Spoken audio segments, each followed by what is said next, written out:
경제 읽기 시간입니다. 오는 11일부터 시행 예정이었던 다주택자에 대한 양도소득세 중과 배제 조치가 하루 앞당긴 10일부터 시작됩니다. 앞으로 1년 동안 다주택자 양도소득세 중과 배제 조치가 한시적으로 중단되는 만큼 앞으로 부담해야 할 세금이 어떻게 달라지는지, 다주택자의 매물은 얼마나 나올지 관심이 커지고 있는데요. 오늘 관련 내용 박연미 경제평론가와 함께 짚어보겠습니다. 어서 오십시오. 안녕하세요. 예. 자, 새 정부가 출범하는 오는 10일부터 다주택자에 대한 양도소득세 중과 조치 1년 동안 일단 한시적으로 중단이 됩니다. 그럼 이렇게 양도세 중과가 이제 배제가 된다면 앞으로 다주택자의 세금 부담은 얼마나 줄어들게 되나요? 만약에 양도세를 중과하는 안, 그러니까 원래대로 지금처럼 적용을 한다고 하면 종전의 세율은 6에서 45% 사이에서 결정이 됩니다. 여기에서 만약에 내가 2주택 이상 가지고 있다라고 하면 이론적으로 말씀을 드리면 최고 세율의 20%를 얹게 되는 거고요. 만약에 내가 3주택 이상을 가지고 있다가 집을 팔아서 돈을 벌었다 그러면 최대 30%까지 얹게 되는 거니까 기본 세율의 최고 구간 45%에다가 만약에 여기서 3주택 이상이라서 30%를 얻는다. 75%가 되잖아요. 근데 여기서 끝이 아니고요. 확정된 세율의 10%는 얹어서 지방세로 내야 합니다. 그러면 최종적으로 3주택 이상 가지고 있는 사람이 만약에 집을 팔아서 소득을 얻었다. 82.5%까지는 세금으로 내야 하는 게 종전의 안이거든요. 이게 1년 동안 배제가 된다라고 하면 이론적으로 말씀드려서 만약에 집을 팔아서 3주택자 이상이 10억 원의 차익을 얻었다.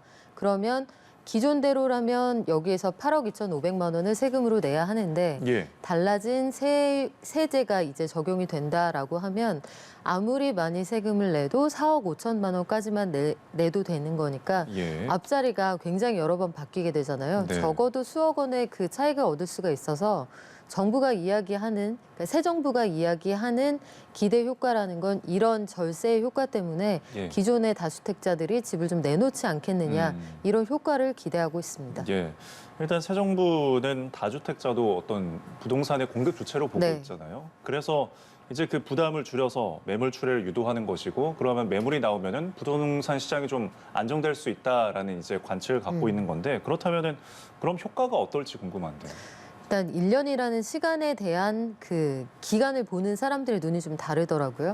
집을 팔아서 정리하는데 1년이라는 시간이 충분하냐 이런 이야기가 있는데 그럼에도 불구하고 이 정도면 사실 굉장히 파격적으로 세금을 깎아주는 제도이기 때문에 어느 정도 효과는 있을 것으로 보입니다. 다만 이제 새 정부가 기대하는 것만큼 급매물이 쏟아질 것이냐 아니면 그 종부세를 기산하는 6월 1일 이전에 매물들이 마구 출회가 될 것이냐 그렇게 보기엔 좀 어려운 상황인 게 현재까지 그 새 정부에서 추구하고 있는 부동산 정책의 디테일이 나오지 않았습니다. 예컨대 LTV하고 DSR 관련해서도 큰 숫자는 나왔지만 실질적으로 그래서 내가 대출이 되느냐 이건 또 다른 문제거든요. 다주택자가 집을 일부 내놓을 수 있겠습니다만 그건 아마도 추가로 상승할 여력이 없다고 보는 비선호 지역이 될 가능성이 크고 그런 지역에서 집이 나온다고 한들 이른바 그 서울의 집값을 끌어올린다고 하는 강남 3구 핵심적인 지역에서 매물이 많이 나올 가능성은 높지 않거든요. 그러면 서울 안에서도 부동산의 양극화가 나타날 테고 서울과 그 비수도권 사이의 격차도 좀 벌어지는 그런 현상이 나타날 텐데 여하간 집주인들이 매물을 내놓는다고 해도 살 수 있어야 계약이 체결이 되는 거고 이게 지표 가격에 반영이 되는 건데 LTV를 아무리 풀어줘도 DSR, 차주별로 얼마까지 꺼줄 것이냐 여기에 대한 디테일이 나오지 않으면 조금 이따 말씀드릴 그 대출 규제에 걸려서 실질적인 계약이 이루어질 거냐 요거는 아직 단정하기가 어렵습니다. 일단은 과연 실효적인 매물이 나올지가 의문이라는 점, 그리고 이게 매물이 나와도 이 수요가 이제 그것을 흡수할 수 있는지 결국은 이제 대출이 나와야 집을 살 수가 있는 거잖아요, 현실적으로. 그래서 인수위에서 내놓은 것은 일단 생애 최초 주택 구매에 대해서는 주택담보 이제 대출 비율이죠. LTV는 80%까지 높이는 방안을 이제 국정과제로 선정을 했습니다. 어제 이제 국정과제를 발표하면서. 근데 아까도 말씀하신 것처럼 DSR은 그대로 유지하기로 했거든요. 그럼 이게 구매에 조금 힘들지 않을까 싶은데요. 많이 힘들죠. 그러니까 실질적으로 이소부화랑 같은 상황이 벌어지는 건데 황새가 여우집에 놀러 가서 대접을 받습니다만 예. 넓은 접시에 스프를 담아주면 황새 부리로는 그 스프를 먹을 수가 없잖아요. 예. 그러니까 LTV를 80%까지 풀어준다고 해도 차주별로 지금 총 대출이 2억 원 이상인 사람 40% 이상으로는 이제 대출을 해주지 않게 돼 있는데 7월부터는 그래픽 보여드리는 것처럼 1억 원 이상의 대출이 있으면 이 사람은 40% 이상 본인 연소득에서 원리금 상환에 쓰지 못하게 되거든요. 그렇습니다. 대다수가 이미 대출이 있거나 여러 가지로 걸려 있어서 추가 대출이 불가능한 상황이라는 말이죠. 그러면 DSR이 조정되지 않으면 LTV라는 그 집값에서 얼마까지를 꺼줄 거냐 이걸 풀어준다고 한들 그림의 떡이라는 얘기인데 예. 미래 소득을 산정해서 청년층에게는 조금 더 완화된 기준을 적용한다고 합니다만 예. 이거는 사실 작년부터 나와 있는 계산법이에요. 예. 그래서 기존에도 이런 계산법이 나와 있습니다만 우리 은행들은 또 확실한 담보를 좋아하거든요. 그렇죠. 지금 얼마 버느냐, 담보가 있느냐 이런 것들을 굉장히 따지기 때문에 아마 위험 부담이 커서 이런 것들은 좀 꺼리는 분위기인 것 같고 DSR 관련해서 명확한 입장이 나와줘야 이게 부동산 시장이 실질적으로 어떻게 움직일 거냐 향배를 가늠할 수 있을 것 같습니다. 예, 그렇습니다. 자, 그리고 이제 다음 주제로 넘어와서 조 바이든 미국 대통령이 이제 20일에 방한을 합니다. 그런데 추진되는 것 중에 하나가 지금 국내 주요 그룹 총수들 경제인들과 회동을 추진한다는 소식이 들어와 있거든요. 뭐 대통령이 이제 해외 대통령이 우리나라에 방문을 해서 우리나라 국내 기업 총수들을 만나는 거는 뭐 이전에도 있었던 이제 사례들인데 근데 이번에는 좀 기업을 특정해서 회동을 하는 것 같아요. 이거 어떻게 보시나요? 사실은 미국 대통령들이 한국에 오면 가장 만나고 싶어하는 기업 총수는 예. 언제나 변함없이 삼성의 이재용 부회장입니다. 네. 왜냐하면 그가 가지고 있는 상징성도 있지만 반도체라는 걸 삼성이 만들어내고 있잖아요. 예. 그러니까 미국의 입장에서 이 동아시아를 볼 때는 4차 산업혁명의 핵심이라고 하는 반도체를 만드는 나라들이 하나는 북한과 국경을 맞대고 있고 예. 뭐 국경이라고 표현하기 좀 그렇습니다만 휴전선을 맞대고 네. 대치하고 있는 상황이고 다른 하나는 중국의 바운더리 안에 있는 대만이 가지고 있단 그렇습니다. 말이죠. 그래서 이쪽에 가지고 있는 경제적, 안보적 그 안보관 이런 것들을 고려할 때 굉장히 전략적으로 중요한 지역이 되는 거예요. 그래서 반도체를 만드는 회사의 총수를 만나겠다. 두 가지 의미가 있는 겁니다. 안보를 강화하겠다. 그리고 경제적인 측면에서 그 미국을 중심으로 한 경제 동맹 안에 반드시 집어넣겠다. 이런 의지가 있는 거라서 네. 과거에 2019년에 트럼프 대통령이 왔을 때에도 헬기에서 삼성전자 공장을 내려다보고 네.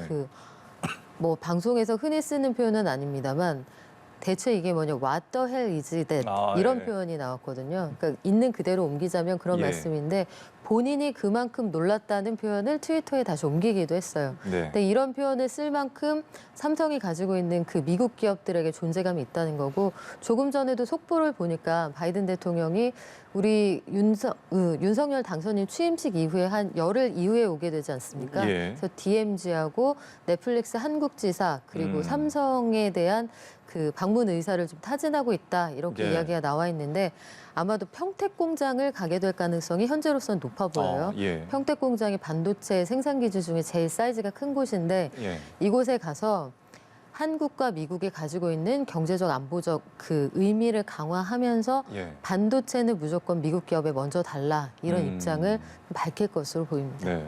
근데 삼성전자 이재용 이제 부회장은 만날 수가 없죠. 네. 그렇습니다. 지금 바이든 대통령이 일단은 말씀하신 것처럼 좀 솔직히 이제 미국을 도와달라, 미국 중심의 공급망 네. 재편에 참여해줄 것을 이제 요구할 것이라는 전망이 뭐 짙게 나오고 있어요. 근데 이것이 한편으로는 우리 기업이니까 아무래도 좀 부담이 되지 않을까 싶은데요. 항상 우리 기업들은 그 아슬아슬하게 줄타기를 하는 입장이 있을 수밖에 없습니다. 예. 그게 한국이라는 나라가 가지고 있는 지정학적인 한계이기도 하고요.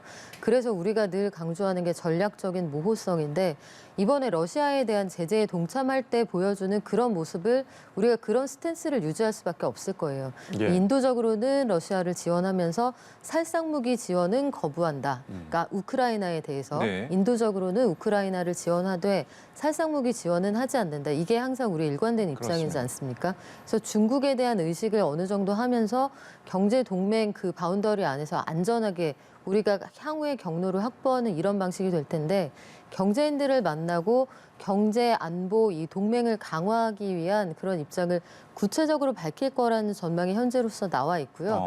이런 상황은 러시아 우크라이나의 이 대치 상태 그리고 중국이 보여주고 있는 러시아와의 그 가까워지고 있는 속도 이런 걸 두루 고려해서 나올 것으로 보여서 종전의 미국 대통령보다는 아마 한층 가깝게 우리나라 기업들, 기업 총수들과 스킨십하는 자리가 마련되지 않을까 이런 전망이 나오고 있습니다. 예, 알겠습니다. 20일에 어떤 스킨십이 이제 이뤄질지 지켜봐야겠고요. 다음은 지금 국내 매출 500대 기업 지형도가 지금 1년 동안에 크게 바뀐 것으로 알려졌어요. 배터리와 가상화폐 관련 기업들이 좀 약진을 한 것으로 나타났는데 지난해와 이제 비교를 했을 때 어떤 점들이 많이 달라졌나요? 우리가 항상 생각하는 그 주요 기업들은 상위에 랭크가 돼 있습니다. 말씀드린 것처럼 뭐 삼성 같은 회사들 부동의 1등 하고 있고 삼성, 현대, 포스코, LG, 기아 상위 5개는 그런 순서대로 흘러가고 있는데 특징적인 점들을 좀 보자 하면 SK 하이닉스 같은 경우에는 1년 사이에 4단계가 뛰었어요. 8등으로 올라갔습니다. D램 장사를 잘했고 향후에 어떻게 이 회사가 신사업을 만들어갈 거냐 비전 제시를 명확하게 하고 있다 이런 평가를 받았고요. LG 화학의 경우에도 에너지 솔루션 이슈가 있기는 했습니다만 6단계 올라가면서 신약이나 친환경 소재 이런 것들로 향후 비전을 보여줬고 LG 에너지 솔루션 이 회사에서 떨어져 나와서 상장을 한 회사인데 이 회사가 굉장히 빠르게 진입을 했습니다. 지금 500위권 안에 진입을 했는데 2020년 12월에 이 회사가 설립이 됐거든요. 그리고 제가 지금 말씀드리는 순위는 작년도 매출을 기준으로 한 순위니까 태어나자마자 대학에 입학했다 이렇게 보셔도 과언이 아닌 상황이고 특징적인 건 배터리나 K-팝 또 여러 가지 가상화폐 관련된 그 업태를 보여주는 이런 회사들의 약진이에요. 여기서 데뷔한 회사들도 제법 있는데 매출이 급성장한 회사들 그 대부분을 보면 4차 산업혁명 아니면 K 콘텐츠 관련된 그런 그 사업들을 하는 이런 회사들이 많았습니다. 아무래도 500대 기업의 움직임을 보면서 또 투자도 달라질 것으로 전망이 되는데 지금 대기업들의 경영 실적은 좀 큰 폭으로 늘었잖아요. 코로나를 겪으면서 어느 정도 빈익부 부익부 빈익빈 그런 이제 형태가 보인 것 같은데 연매출 1조 원을 넘겼는데 지금 500대 순위에 들지 못한 기업도 있습니다. 50곳이나 있다고. 52곳이 여기에 해당이 되는데요. 그만큼 돈을 잘 벌었다. 우리나라 회사들의 몸집이 커졌다. 물가가 올라간 영향도 있을 거고요. 전반적으로 기업들의 그 영업이익도 상당히 많이 올라갔고 매출의 볼륨도 상당히 커졌습니다. 해서 1조 원을 넘게 벌고도 우리나라에서 500대 기업 안에 못 들어간다. 대표적인 회사가 두산 같은 회사들, 또 인천국제공항 같은 회사들이 여기에 포함이 되는데 코로나 이슈가 일단 업황을 가른 곳들이 많았습니다. 인천공항 같은 경우에는 여행객이 없으니까 이용하는 사람도 줄었을 테고 입점에서 면세점 매출도 안 나올 테니 가게를 빼겠다 이런 곳들도 늘었을 테고요. 충분히 짐작해 볼 수 있는 곳이고 두산은 재정 상태가 좋지 않은 상황에서 지주사 전환 이슈가 있었거든요. 이런 회사들이 빠져나갔는데 앞서 500대 기업에 새로 데뷔한 회사들 보면 잠깐 말씀을 드리면 하이브, BTS 소속사죠. 이런 회사들 그리고 두나무라고 해서 업비트라는 가상화폐 거래 업체를 운영하는 이런 회사들인데요. 이 회사들의 업황도 내년에는 어떻게 될 거냐 이거는 현재로서 장담하기 어렵습니다. 작년, 재작년처럼 코인 거래가 활성화될 거냐 금리 인상기 쉽지 않거든요. 그래서 요 순위는 변동 가능성이 있고 하이브도 역시 BTS가 군대 가는 문제가 해결되지 않으면 이게 주가에 반영이 될 거고요. 5월 2일에 최초의 걸그룹이 탄생을 해서 르세라핌이라는 회사 여기 그 신인 아이돌이 데뷔를 했습니다만 여기 또 학폭 관련 이슈가 있기 때문에 의혹이 말끔하게 해소가 되지 않으면 매출이나 주가에 아마 영향이 있을 겁니다. 알겠습니다. 오늘 여기까지 살펴봤습니다. 지금까지 박영미 경제평론가와 함께했습니다. 고맙습니다.